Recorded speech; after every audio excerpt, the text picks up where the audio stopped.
የአሜሪካው ፕሬዝዳንት ዶናልድ ትራምፕ የሩሲያ ዩክሬን ጦርነት ለማስቆም ደፋ ቀና ማለት ከጀመሩ ወራት ተቆጥረዋል። ባለፉት ወራት የሩሲያው ፕሬዝዳንት ቭላዲሚር ፑቲን በአሜሪካ አላስካ ግዛት አግኝተው ለማግባባት እስከ መሞከር የደረሰ ጥረትም አድርገዋል። የተለያዩ የድርድር ነጥቦችና ሀሳቦችን በፕሬዝዳንቱ በኩል ቢቀርቡም በሁለቱ ተዋጊ ወገኖች በኩል ግን ተቀባይነት አላገኙም። በቀጣይ በቡዳፔስት ይካሄዳል ተብሎ የሚጠበቀው የሁለቱ ወገኖች ድርድር ጦርነቱን የማስቆም ዕድል እንዳለው በስፋት እየተዘገበ ይገኛል።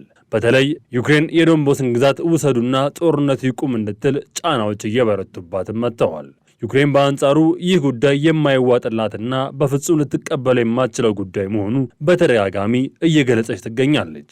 ጦርነቶችን መደገፍ እንደሰለቻት ግልጽ ማሳያዎችን በፕሬዝዳንቷ በኩል እየገለጸች ያለችው አሜሪካ መክፈል ያለበት መስዋዕትነት ተከፍሎ ጦርነቱ እንዲቆም ጥረቶች እያደረገች ትገኛለች። ፕሬዝዳንት ትራምፕ ጦርነቱ እንዲያበቃ የአውሮፓ ሕብረት የበኩሉን ዲፕሎማሲያዊ መንገዶች እንዲጀምርም ጠይቀዋል። ፕሬዝዳንቱ በቡዳፔስት የሚደረገው ድርድር የማይሳካ ከሆነ የሚያመጣው መዘዝ የከፋ እንደሚሆን ትናንት ሰኞ ስለ ቀጣዩ ድርድር መግለጫ በሰጡበት መድረክ ላይ አስጠንቅቀዋል። ፕሬዝዳንቱ በመግለጫቸው አሁንም ነገሮች ወደ መስመር እንዲገቡ ጥረት እየተደረገ እንዳለ ገልጸው በርካታ ጥረቶች እየተደረጉ እንዳሉም ጠቁመዋል። ጥረቶቹ ተሳክተው ነገሮች ወደ ሰላም መንገድ የሚገቡ ከሆነ ደስታችን ወደር የማይገኝለት ይሆናልም ብለዋል። ፕሬዝዳንቱ የሁለቱ ሀገራት ጦርነት ለማስቆም በሚያደርጉት ጥረት ውስጥም የበርካታ ሀገሮችን ድጋፍ እንዲታከልበት ጥያቄያቸውን እያቀረቡም ይገኛሉ። ትራምፕ በነጩ ቤተ መንግስት ከአውስትራሊያው ጠቅላይ ሚኒስትር አንቶኒ አልቤኒስ ጋር በነበራቸው ምክክር ጦርነቱ ማብቃት እንዳለበት መናገራቸውም ሰምተዋል። አሁን ያለው ውጊያ የማያበቃ ከሆነ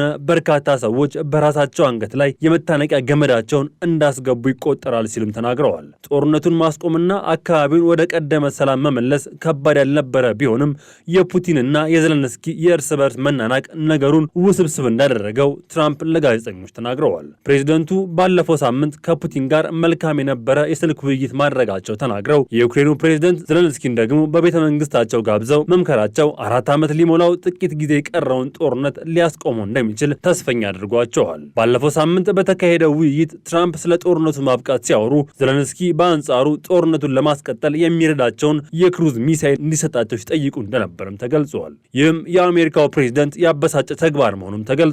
ፕሬዝዳንቱ ሩሲያ ጦርነቱን አሁን ካላስቆመች የማሸነፍ ዕድሏ እየተመናመነ መምጣቱን ተናግረዋል ሲል ዘፊላደልፊያንም ዘግበዋል። ሩሲያ የያዘችውን የዶንባስን ግዛት ይዛ ጦርነቱን የማታቆም ከሆነ ዩክሬን ጦርነቱን የማሸነፍ ዕድሏ በእጅጉ ከፍ እንደሚልም ተናግረዋል። በቀጣይ በሃንጋሪዋ ከተማ ቡዳፔስት በሚደረገው ድርድር ሁለቱ መሪዎች ፊት ለፊት በሚገናኙበት መንገድ ለማመቻቸት የተቻላቸውን ሁሉ ለማድረግ ዝግጁ መሆናቸውንም አብራርተዋል። የሩሲያ ጦር መስፋፋቱን ለማስቆም የዶንባስን ግዛት መስጠት ይጠበቃል ሲሉ ትራምፕ ተናግረዋል። የአሜሪካው ፕሬዝዳንት ዶናልድ ትራምፕ የሩሲያ ዩክሬን ጦርነት ለማስቆም ዋጋ የሚያስከፍል መሆኑን ተናግረዋል። በተለይ የዶንባስን ግዛት ለሩሲያ መስጠት የሚያስገድድ አማራጭ እንዳለውም አብራርተዋል። በርካታው የዶንባስ ግዛት የያዘችው ሩሲያ ግዛቱ የማይሰጣት ከሆነ ጦርነቱን ወደ 4ኛ ዓመት መግፋት የማይቀር እንደሆነ መናገራቸውን አሶሺየትድ ፕሬስ ዘግበዋል። ጦርነቱን በዘላቂነት ለማስቆም ብቸኛ አማራጭ ግዛቱን መስጠት ብቻ መሆኑን ፕሬዝዳንት ዶናልድ ትራምፕ ተናግረው በሁለቱ ወገኖች በበርካታ ጉዳዮች መደራደር ቢጠበቅባቸውም አሁን ላይ ግን ሁሉም ወደ ቤቱ መመለስ፣ መዋጋት ማቆም፣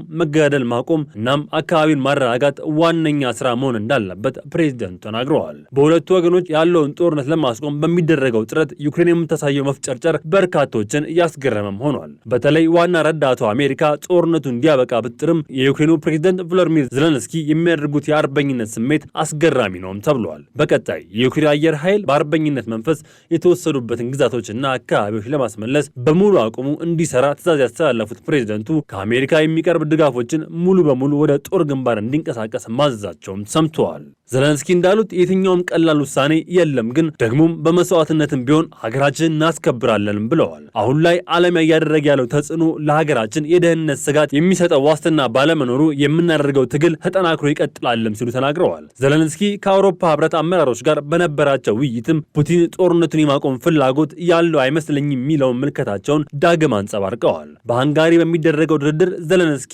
እንደሚገኙ ተናግረው የአውሮፓ ሕብረት በአንጻሩ የቦታ ምርጫ ላይ የተደረገው ስራ እንዳላስደስተውም ገልጿል። በተለይ የዓለም አቀፍ የወንጀለኞች ፍርድ ቤት ICC በቭላድሚር ፑቲን ላይ ያወጣው የእስር ማዘዣ ጋር በተገናኘ መሆኑን ማሳወቀዋል። የአውሮፓ ህብረት የውጭ ጉዳይ አማካሪ ካጃ ካልስ እንዳሉት ከሆነ ደግሞ የትራምፕ የሰላም እቅድ መምጣቱን እንቀበላለን፣ ነገር ግን ሩሲያ ሰላም የምትፈልግ አይመስለኝም ሲሉም ተናግረዋል። የአውሮፓ አባል ሀገር በሆነችው ሃንጋሪ ላይ ድርድሩ መደረጉ መልካም አለመሆኑን መናገራቸውን ራዲዮ ሊበሪቲ ዘግበዋል። በርካታ ውይይቶች በአውሮፓ ምድር እንደሚከናወኑ የገለጹት የዩክሬኑ ፕሬዝዳንት ከ3 ቀን በኋላ በለንደን የሚደረገው 20 ሀገራትን ለዩክሬን ድጋፎች ለማድረግ የሚገናኙበት ውይይት አንዱ መሆኑን ጠቅሰው በአውሮፓ ምድር የሚደረግ ድርድር መልካም ነገሮችን ሊያመላክት እንደሚችልም ተናግረዋል። የእንግሊዙ ጠቅላይ ሚኒስትር ኪር ስታርመር እንዳሉት የሩሲያ ጦር ለማስቆም የሚደረገው ውይይት መልካም አጋጣሚ መሆኑን ገልጸው ለሩሲያ ጥሩ እንደማይሆንም አስጠንቅቀዋል። የአውሮፓ ሀገራት ጦርነቱን ለማስቀጠልና ወደ አሸናፊ ለመሆን ጥረት እያደረጉ ትብብራቸውን ለማጠናከር በርካታ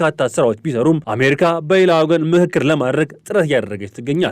የሩሲያው የውጭ ጉዳይ ሚኒስትር ሰርጌይ ላቭሮቭ እና የአሜሪካ የውጭ ጉዳይ ሚኒስትር ማርክ ሩቢዮ ትናንት ጥቅምት 10 ቀን የስልክ ውይይት ማድረጋቸውም ሰምተዋል። ሰርጌይ ላቭሮቭ እንዳሉት ውይይቱ ገንቢ ነበር ሲሉ የገለጹ ሲሆን የአሜሪካው የውጭ ጉዳይ ሚኒስትር በአንጻሩ ጦርነቱን ለማስቆም ጥሩ መንገድ ነው ብለዋል። የሞስኮና የዋሽንግተን ጉዞ ለየቅል የነበረውን መንገድ ወደ ሀዲዱ ለመመለስ መልካም ጅማሮች የታዩበት መልካም ስራ ነው ሲሉም ንግግራቸውን አሞካሽተውታል። የሁለቱ ወገኖች ጦርነት እንዲያበቃ የተደረገው የመቀጠያ መንገድ ስለመሆኑ ሁለቱ ወገኖች ተናግረዋል። ዋሽንግተን ፖስት እንደጻፈው የጦርነቱ ማጠንጠኛ የሆነው የዶንባስ ግዛት ለምን ለሩሲያ ትኩረት እንደሆነም እንዲህ አብራረዋል። በምስራቃዊ ዩክሬን የሚገኘው ግዛት ሩሲያ ለማጥቃት ስትራቴጂ የሆነ አካባቢ ስለመሆኑ አትተዋል። ባለፈው ሳምንት አርብ በነበረው የአሜሪካው ፕሬዝዳንት እና የሩሲያው ፕሬዝዳንት ውይይት ይህንን ቦታ ካላገኙ የጦርነት መቋጫ እንደማይኖረው መናገራቸውም ዘግበዋል። ዘ ፋይናንሻል ታይምስ ባወጣው ሌላ ዘገባ ከትናንት በስቲያ ወደ አሜሪካ አቅንተው የነበሩት የዩክሬኑ ፕሬዝዳንት ሩሲያ የምታቀርባቸው ሀሳብ መስማማት እንደምትፈልግና ጦርነቱ እንዲያበቃ እንደሚፈልጉ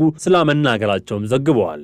ዓለም አቀፍ ሚዲያዎች ስለተቋቋሙበት ዓላማ ሲሉ የተለያየ አይነት ሀሳብ ያላቸው ዘገባዎችና ጉዳዮች ላይ እየዘገቡም ይገኛሉ። ዘለንስኪ እና ትራምፕ በዶኔትስክ ግዛት ጭምር ስለመወያየታቸው አንዳንድ መገናኛ ብዙሃን እየዘገቡም ይገኛሉ። እንደ ፋይናንሻል ታይምስ ዘገባ ከሆነ ትራምፕ ዘለንስኪ ማስጠንቀቃቸውንም ጽፈዋል። ፑቲን የሚያቀርበውን ሀሳብ ዩክሬን የማትቀበል ከሆነ ዩክሬንን ሊደመስሳት እንደሚችል ጭምር መናገራቸውን ከትቦት ይገኛል። ፎክስ ኒውስ እንዳለው የዩክሬኑ በርካታ ክፍሎች የያዘው የፑቲን ሰራዊት ጦሩን ወደ ሰገባው እንዲመልስና የሰላም አየር እንዲተነፍስ ስራዎች ለመስራት እየተሞከረ ነው ሲሉ ጽፈዋል። የአሜሪካው ፕሬዝዳንት ዶናልድ ትራምፕ የዶንባስን ግዛት ለሩሲያ ይሰጥ ማለታቸው ብዙዎቹ ጦርነቱን ለማስቆም በተሰጠው ብቸኛ አማራጭ የነበረውን ጉዳይ ወደ ተግባር እንዲወርድ እየሰሩ ነው እያሉ በስፋት እየተደመጠም ይገኛል። ዶንባስ የተሰኘው ግዛት የዩክሬን ምስራቃዊ ክፍል የሚገኝ ሰፊ ግዛትም ነው። ግዛቱ የዩክሬን የኢንዱስትሪ የልብ ምት ሲሆን ሩሲያ ደግሞ ታሪካዊ ባለቤትነትን በማንሳት የምጣኔ ሀብቷ መሰረት የነበረውን አካባቢ ስለመሆኑም ታነሳለች። ጦርነቱን ለማስቆም የተለያዩ ሁነቶች በተለያዩ አካባቢዎች ቢከናወኑም ትናንት ሰኞ ጥቅምት 10 ቀን በነበረው የሩሲያ ጥቃቶች የኬርሶን ግዛት ላይ ያነጣጠሩ እንደነበሩም ተዘግበዋል። በጥቃቱ የአንድ ሰው ሕይወት ሲያልፍ 3 ሰዎች የአካል ጉዳት እንዳጋጠማቸው የኬርሶን አካባቢ አስተዳደር በቴሌግራም ገጹም አስታውቀዋል። በሌላ ጥቃት በቼርሌቭ ደርሰዋል። በሰሜናዊ ዩክሬን በደረሱ ጥቃቶች የመብራት አቅርቦት በመቋረጡም ተገልጿል። የከተማው መብራት ኃይል እንዲቋረጥ በተደረጉ ጥቃቶች የቻርኖቤል የኒውክሌር ኃይል ማመንጫ በመመታቱ መሆኑም ተብራርቷል ሲል ሮይተርስ ዘግበዋል። ራሽያ ከትናንት በስቲያ ደርሶባታል በተባለው የነዳጅ ማከማቻ ጥቃት ምላሽ እንዲሆን በሚመስል መልኩ የዩክሬን ዴምፕሮፕትሮቭስክ ግዛት የሚገኘውን የድንጋይ ከሰል ማቀነባበሪያ ቦታን አውድመው አድራለች። በአንጻሩ ዩክሬን ባደረሰችው የሰው አልባ አውሮፕላን ጥቃት በሩሲያ ድንበር አካባቢ ባለው ቤልጎርድ አካባቢ 2 ሰዎች ስለመሞታቸው የአካባቢው ገዢ የግል ቴሌግራም ቻናላቸው ላይ ስለማስታወቃቸው አልጀዚራ ዘግበዋል።